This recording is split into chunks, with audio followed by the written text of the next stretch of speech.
அன்பு நண்பர்களுக்கு வணக்கம். பழமொழி 400 பதிவேற்றம் 284 பாடல் 282. தாமேயும் தம்மை புறந்தர ஆற்றாதார் வாமான் தேர் மன்னரை காய்வது எவன் கொலோ. ஆமா உகழும் அணிவரை விற்ப கேள் ஏமாறார் கோங்கு ஏறினார். காட்டுப் பசுக்கள் துள்ளி குதித்து மகிழ்ந்து உலாவுகிற அழகிய மலைநாடனே கேள் என்று ஒரு அரசனை பார்த்து சொல்லுகிறார். கோங்கு மரத்தின் மீது ஏறினவர்கள் பாதுகாப்பாக இருக்க முடியுமா?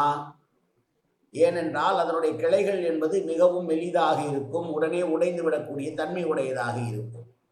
அப்படி பாதுகாப்பே இல்லாத ஒரு மரத்தின் மீது ஏறி காப்பு தேடிக்கொள்ளக்கூடியவர்கள் தேர் ஏறி சண்டையிடக்கூடிய வலிமை மிகுந்த மன்னர்களை எதிர்ப்பது என்பது தகுமா? அவர்கள் மீது கோபப்படுவது நியாயமா? அவர்கள் மீது கோபப்பட்டால் இவர்களால் வாழ முடியுமா? எனவே அரசனை எதிர்த்து பலம் இல்லாதவர்கள் அவனை திருத்த முயல்வது என்பது தவறு என்று சொல்லுகிறார்.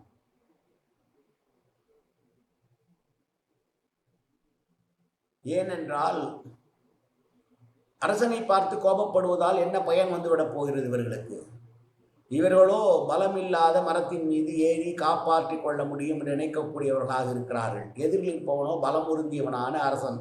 எனவே அரசர்களுக்கு எதிராக சினந்து கொள்வதால் இவர்கள் அடையக்கூடிய லாபம் என்ன என்று கேட்டு, எப்படி கோங்கு மரத்தின் மீது ஏறியவர்கள் பாதுகாப்பாக இருக்க முடியாதோ அதுபோல மன்னரை சினந்து கொள்பவர்கள் பாதுகாப்பாக இருக்க முடியாது என்று உணர்த்துகிற பாடல் இந்த பாடல்.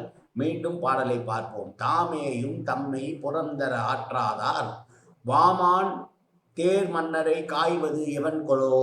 ஆமா உகழும் அணிவரை விற்ப கேள் ஏமாறார் கோங்கு ஏறினார். நன்றி, வணக்கம்.